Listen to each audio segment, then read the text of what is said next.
everyone, Tony Tonkin here, wanting to talk to you about pedophilia.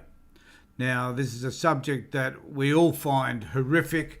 It's horrifying to know that there are people out there, primarily men, who behave in this sexual, crazy friggin' way. It blows my mind. But the reason why I want to talk about it specifically today, there are probably a couple of reasons. Firstly, thanks for being with me on this particular live feed. I hadn't planned to do one at this particular time. Normally we do them on a Sunday night. But this particular issue has been driving me a little bit crazy over the last couple of days, because on Sunday I heard a background briefing program on the ABC which talked about a pedophile who was caught in WA and who had been a pedophile for many, many years and damaged, untold number of children, now adults, who have come out and declared and talked about his behaviour. And as a result of that, he has been charged and found guilty. Now, the point about this all is that I was horrified when I heard that he only had a 9-year sentence to start with. So that was the top part of his sentence. But he was allowed, he'll be out in 5 years he'll be paroled in 5 years. So in a sense, for all the damage this man has done, he will now be out in 5 years. And I was angry, pissed off, to say the least.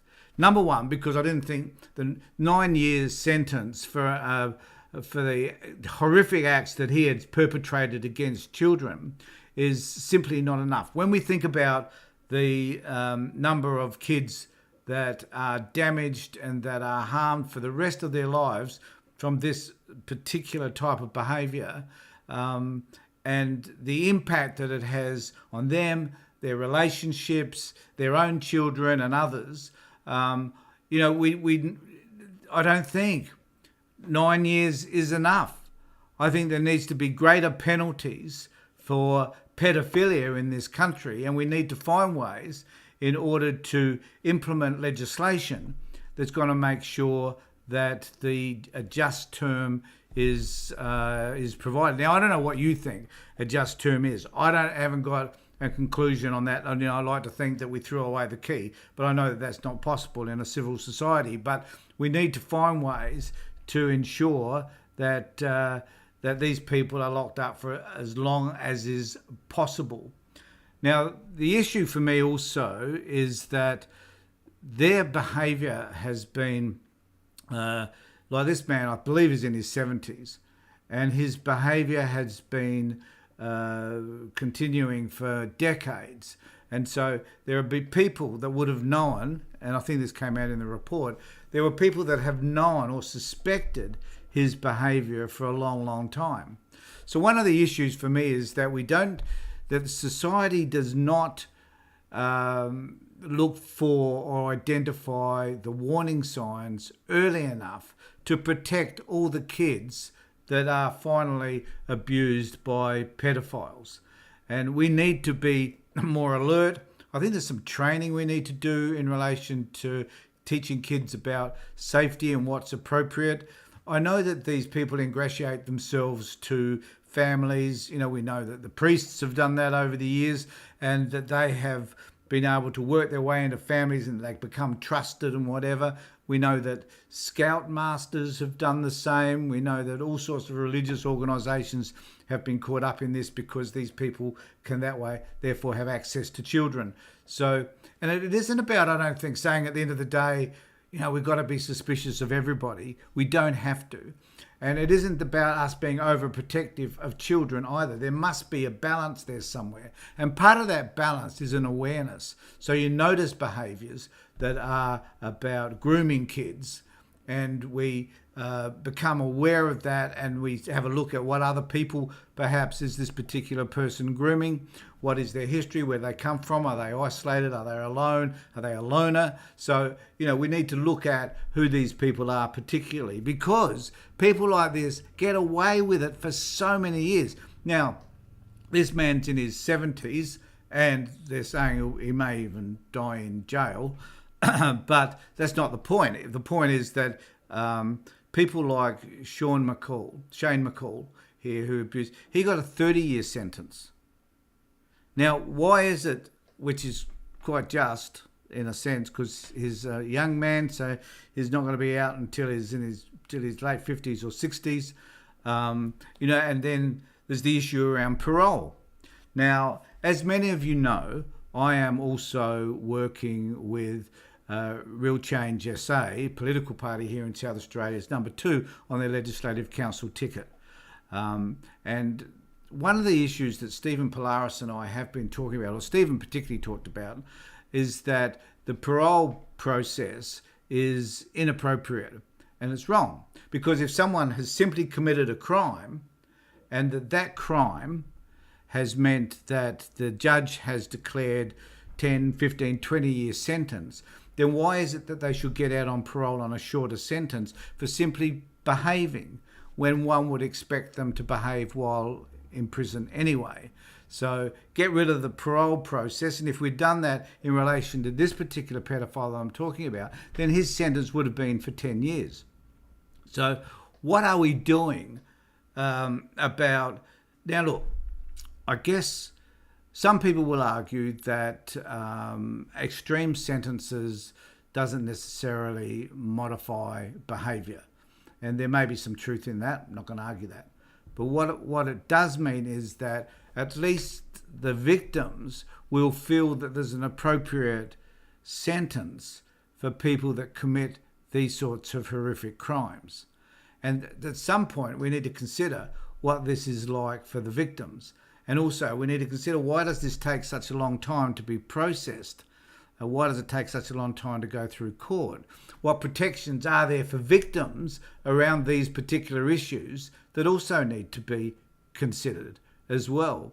Because often the victims are made to feel like they're the perpetrators of the crime, even though in all of these cases with pedophiles, they are only children, but and then these children are not believed.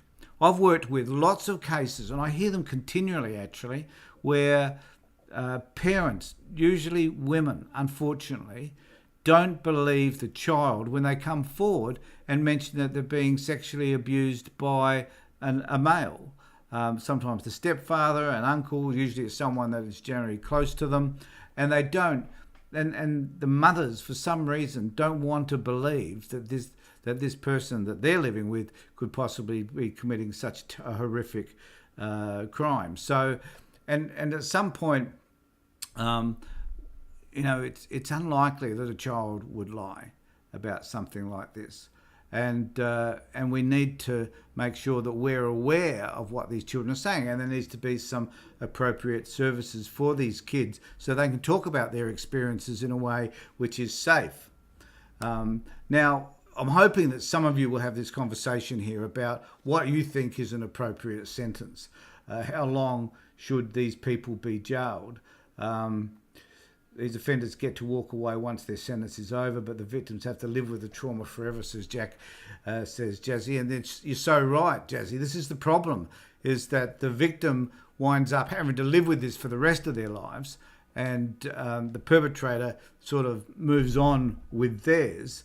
And so the other issue is, should there be a pedophile register of some description? There's a child sex offenders register, but that doesn't always talk about pedophilia in the way that I'm kind of talking about it. I'll admit that any sort of sexual assault against a child is just simply wrong. It doesn't matter who it is. But and there are some people that are placed on that register who were in their 17 or 18 or whatever, and the male perhaps was 19 or 20, which automatically puts them on that register. And there's an issue around that in itself, I think. But particularly those men that groom, that ingratiate themselves with families, that do it for the purpose of sexually abusing children, that is simply wrong at every possible level, and we need to find ways to be able to deal with that. There's quite a few people having a conversation around this. Someone from CPB, I don't know who put that up, dies in prison. Oh well, kids who are abused have a life sentence of trauma. I think that's the general theme we're saying here. No different to murderers. Pedophile change the victims for life forever. Absolutely. Lexi says, what about all the children within child protection who get abused and these workers get off scot-free? Lexi, that's true too. So, Shane McCall here in South Australia was certainly an example of that. And there are many other kids who, and so in many cases though, we're not talking about just sexual abuse. Within care, there's physical, emotional and psychological abuse as well, which is also damaging to children quite clearly. So it's about how we, and I think there should be stronger charges for that. There should be recognition that an adult's behaviour can impact a child for the rest of their life. Sexual abuse is horrific, but there's also these other forms of abuse that occur which also need to be addressed, and that people need to be charged for those. I think that there is an issue around child protection workers making decisions that impact children also for the rest of their lives, and in many cases those decisions were incorrectly made based on inappropriate and sometimes incorrect information, and as a result of that, those children's lives are damaged also forever. I mean, the Child Protection Party is basically about protecting children from harm right across the board. As I keep saying, mental well-being of kids is vitally important, and we need to do more and more to ensure that kids are safe. I think that, and I also want to say that at the moment, I've put out a number of videos in relation to the election campaign because on the 19th of March here in South Australia, we're holding an election. These are the types of issues that I will be advocating for within the Legislative Council here in South Australia if myself and Stephen Polaris get elected. So I do urge people to consider voting for Real Change SA, because this is your opportunity to be represented by me. Now, those of you that know me know that I'm passionate about these things in relation to the kids, and that we need to make sure that our environment is better and that social workers work more effectively and efficiently so that we can produce better outcomes for children generally, that our mental health system needs to change, disability services around kids needs to improve. There's a whole host of areas that we need to work on to improve that system within the system that looks after and manages the well-being of all children. And so the only way that you can do that, though, is to help us get elected on March the 19th with Real Change SA. So I would like to think that most of you that are on the site that are in South Australia could help us in that regard. Also, if you are living in South Australia, we need a heap of volunteers so that we can, on Saturday the 19th, we can have as many people managing polling booths as is possible, handing out how to vote cards. We've got a great selection. We've got a great advantage in terms of preferences, and we want to utilise that by having people available on election day. So if you can join us, can I just ask you to either call the number on our Facebook page and speak to Avery, or email admin@childprotection.party, because if we want these changes to make, these things that I talk about endlessly on our Facebook page, then I've made the commitment, Avery's made the commitment, Stephen Polaris from Real Change has made the commitment. We've got Kate Simpson, Jodie Vandenberg, who are standing for lower house seats. They've made the commitment. So many of us are committed to this change. But unless you help us get there, none of this is worthwhile.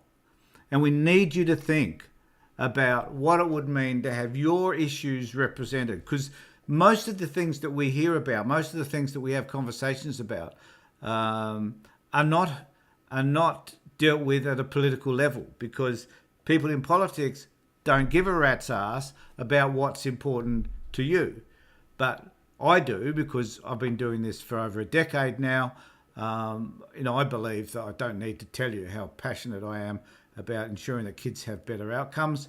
They're the most important people in our world, I think, but they're the most ignored, and they're silenced, they're voiceless. So we need to do something about all of this. You now have the opportunity, by helping me deal with some of these issues around pedophilia, increasing sentencing for pedophilia, getting rid of the parole requirements, and all that sort of stuff, so that we can create a better system, and so that your voices can be heard, so that we can implement some significant change here in South Australia. So Jazzy said, PM her. I certainly will, Jazzy. And so, look, thanks everybody for being part of this live feed. Lots of you joined in today. I really do appreciate it. Contact us. Also, I just do need to say that if you can donate to us, it's not too late. Donate now. This money will go to providing advertising on social media. Any donation direct to us would be really, well, it's needed, and we'd be most appreciative. So if you could do that, it would be fantastic. So look, thanks everybody for being. I better get rid of that. Thanks everybody for being with us today. Keep connected with our Facebook page and our Twitter account.